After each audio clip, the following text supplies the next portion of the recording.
Hey everyone, we're going to do a hair jig today. It's my mud bug jig, which is a little different than anything I've done. But before we start, let me give us a word of thanks to a channel I found, the Smallmouth Experience, Ben Nowak. Um, I found his channel by accident. It just came up in my suggestions, and I started going through it and really liked what I saw. And here, his latest video, he had some real kind words to say about my channel, and I really appreciated it. I really can't express what that meant to me, but I appreciate it, and I'll leave a link to his channel in the description. It's something that's, if you follow my stuff, you'll want to see that. A lot of the stuff he does with his angling is the way I fish, and a lot of it applies to the kind of jigs that I make. So without further ado, we're going to start here. In the vise, we have a 1/4 ounce football head. It's got a 2-aught Mustad 32-798, which is a lighter hook. And we have it, of course, it's weedless. It's going to have a smaller FG12 weed guard. So we're going to get started here with some black 210 denier flat wax nylon thread. Oh, by the way, the color, this is something different. This is called roadkill. This is new to me. Normally with this jig, it is a roadkill color, but normally what I would do is I would use a watermelon color head and the same color, basically olive rabbit hair, and the silicone material that I'm going to use in this is roadkill, and it's roadkill Dalmatian, which is this stuff right here, which is sort of like a greenish gold, but as you could tell, it has a more of a watermelon type appearance, but it does have a gold hue to it. And when I used to tie this on a watermelon head with the olive rabbit hair, I would use a color called watermelon roadkill, or I would use opaque watermelon for the silicone material. But all this is just a little variation on the colors, nothing too extreme. So we're going to get started here. Like I said, black 210 denier flat wax nylon thread, and we'll get a base started. And we're going to wrap this all the way down right to the tip of the hook, a little bit past or a little bit before, you're fine. And the first thing we're going to add is a little bit of olive bucktail. And I just want it a little bit beyond the bend of a hook, maybe a 1/2 inch or so. And I'm going to cut it even right below the collar there on this particular football jig.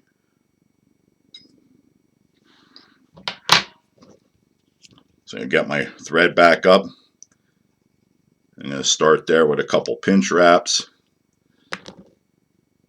And we're going to work our bucktail all the way around the hook. And we're going to really lash it down and go around, make sure I have full coverage. And we'll go down to where we originally started our wraps from. Now, our bucktail is in. The next thing I'm going to add is 2 claws. And this is a barred olive variant rabbit strips, and they're regular cut zonker strips, because we're going to use one of the rare occasions that I also use cross-cut rabbit hair, which is on this jig. But for now, we're just going to take these rabbit strips and we're going to tie them in. I cut them in. I already pre-cut these, but you want these to extend about 1.5 inches beyond the hook bend. And what I do is I make a wrap there, and I'll put the second one in right on top.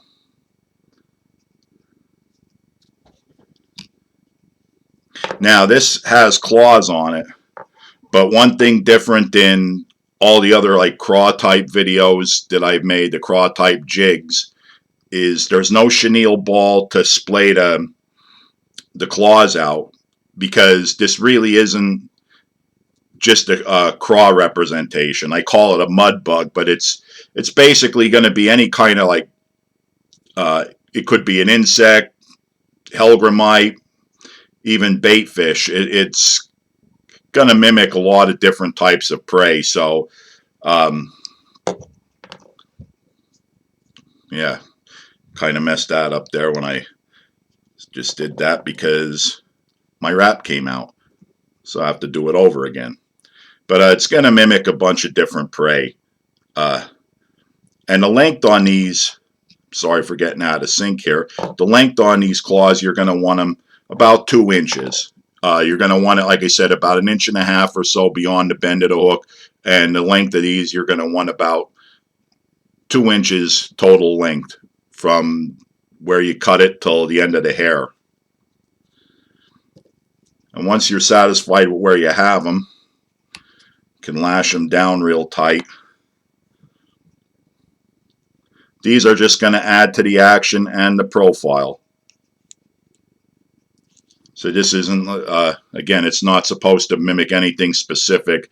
It's just going to be sort of a mishmash of a whole bunch of different things. Now, I'm going to take my silicone strips here. This is a 1/2 tab, by the way. I took a full tab and I cut it in half. And what I'm going to do is I'm going to fold this in half and cut it. You give myself 2 halves. Now on one of these, I'm going to count out, since there's 11 strands here, one side's going to have 6, the other is going to have 5, and I'm going to cut this in half. So you got 2 quarters, and that's going to be tied in up here, up higher up on the collar, which I'll explain why I did that when I get to it. And this here is going to be down here, but what I need to do is shorten up this area up here, which is that fused end of your silicone skirt tab. You don't want to get it down to where it's already separated, but you want to thin that out a little bit. And see, and I just got real close there. In fact, some of them I did separate, but it'll work. So now that I got that taken care of, I'm going to tie that in up, facing upwards. And I'm going to do it right at the end of that skirt collar. Right at the end of the lead collar on this jig. And I'll make sure I have this all out, since I did cut it a little too thin. But I basically want this material to go all the way around.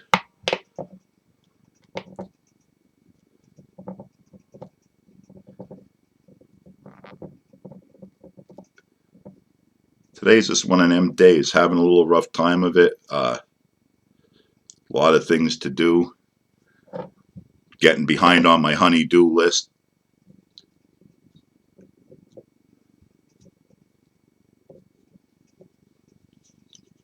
That's pretty good.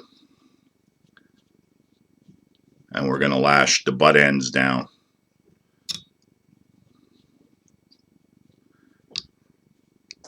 Now, one thing you're going to want for this is you're going to want one of these little clips. Before I had these, I used to use bread ties, and that worked good, but the clips work really a lot better. And you'll see why we need that in a little bit. So here's what we're going to do. We're taking cross-cut rabbit strip. And I am going to take the cross-cut rabbit strip, And I'm going to tie it in right where we started right where our claws were lashed down at the end. And I'm going to work it up to the top there where we have the silicone started. And we're going to wrap our rabbit. And with cross cut, you know, it faces back. So what I like to do is make sure I brush it all the way back as I'm wrapping.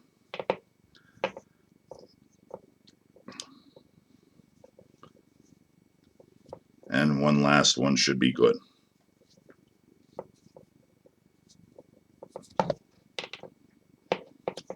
Sorry for bumping the camera there. And we're going to make a wrap to secure it.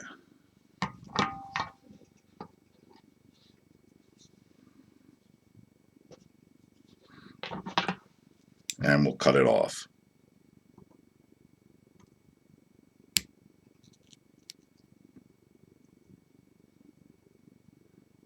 That's the tedious part, cutting off the rabbit. Now, I'm going to fold these back over. And the reason I pointed the silicone front ways is because it's going to create a little extra flare so it just doesn't lay flat against the rabbit here, but instead it'll kick out a little bit, and this is where we need our little clip.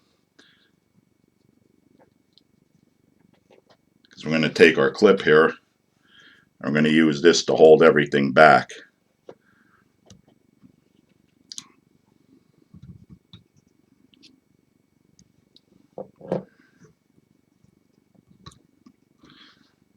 I have one little stubborn one here that's not wanting to go back.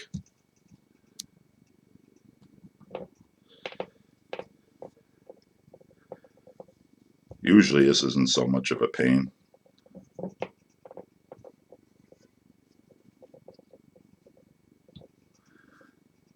And I think we're good. Okay, now we're going to take brown cross cut.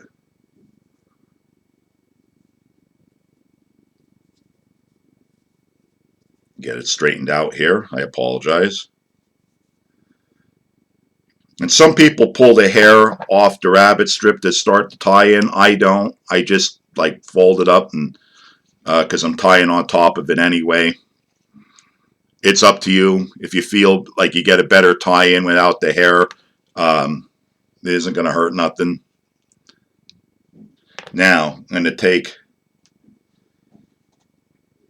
these other strips here, and I'm going to put it on top. And the reason I have this split is because it's up here on the collar. The other silicone I tied in at the base of the collar, so it was on the hook shank. So that went all the way around the hook, no problem. This here is a little wider, so it don't quite go all the way around. So what I do is, instead of trying to cut it and put it all around separately, I basically take half. I get it sorted out a little bit, tie it in, flip it up. Now I could tie this in and distribute it all the way around much easier than if I had just that one little strip and tried to work it all the way around.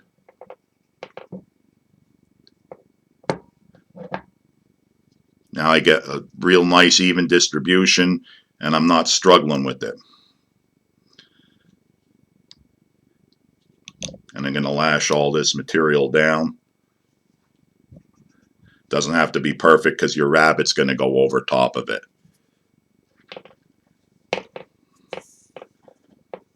And now we're going to start wrapping this rabbit hair, this brown.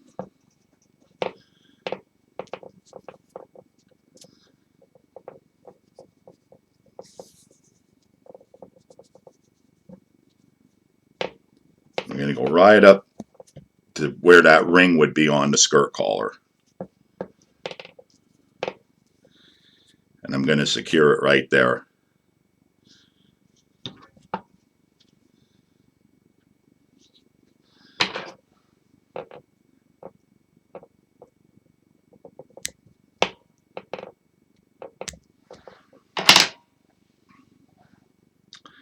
And we're going to fold this back.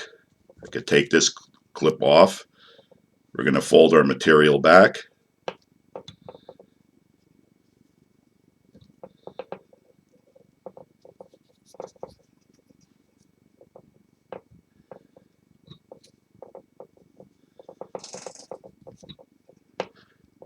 If I can hold on to it.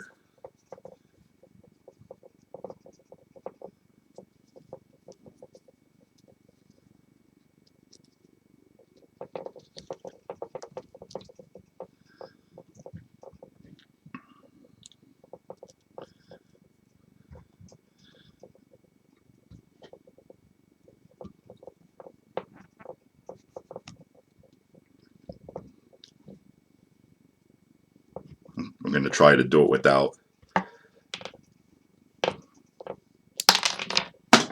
the clip. Sometimes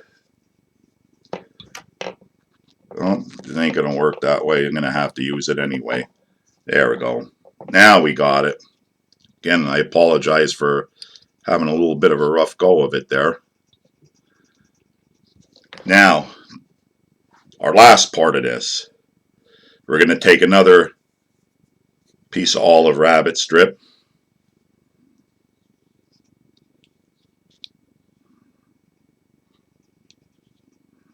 Get it tied in. And you're only going to get 1 or 2 turns, but that's all you want. That's all you really need just to get that effect. I'm going to tie that off. And we'll cut that off.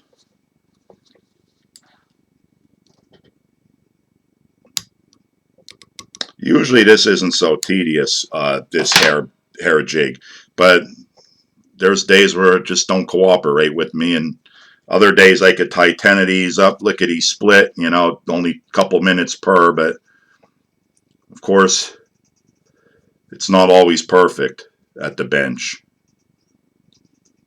which is one of the reasons I don't edit my videos, because as some of you know, I want people to see some of the struggles I go through. It's not always pretty. It doesn't always come out absolutely perfect. But that's part of this.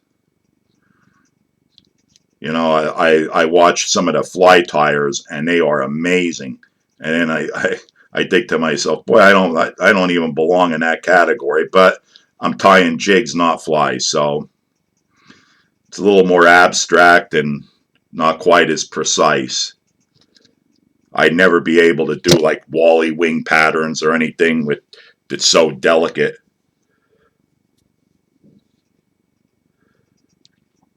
And I just want to build this collar up. I try to make it pretty sturdy because it is rabbit, it is a hide, so you definitely don't want it coming apart on you. So I always feel better with a good collar on a rabbit hide. Wet my fingers now to get some of that excess hair out of the way. And that's it. We'll whip finish it. I'll show you what we have after we make sure we don't trap the hair down.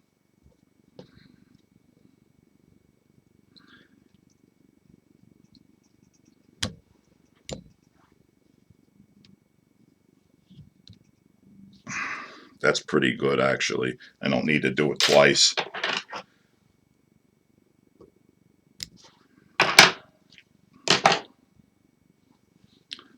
We're going to take our Sally Hansen's hard as nails.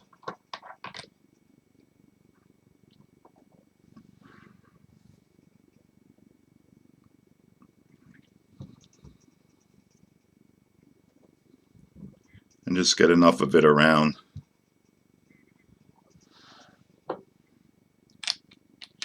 That's good. I'm going to get some Loctite super glue gel, and we're going to put a weed guard in here, an FG12.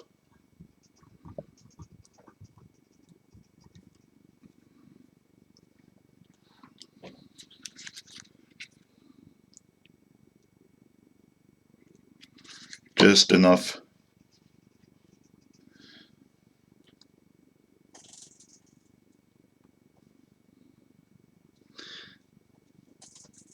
Now we could fluff our material out.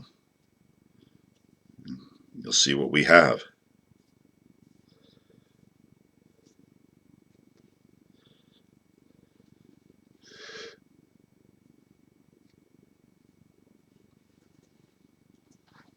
That is our mud bug.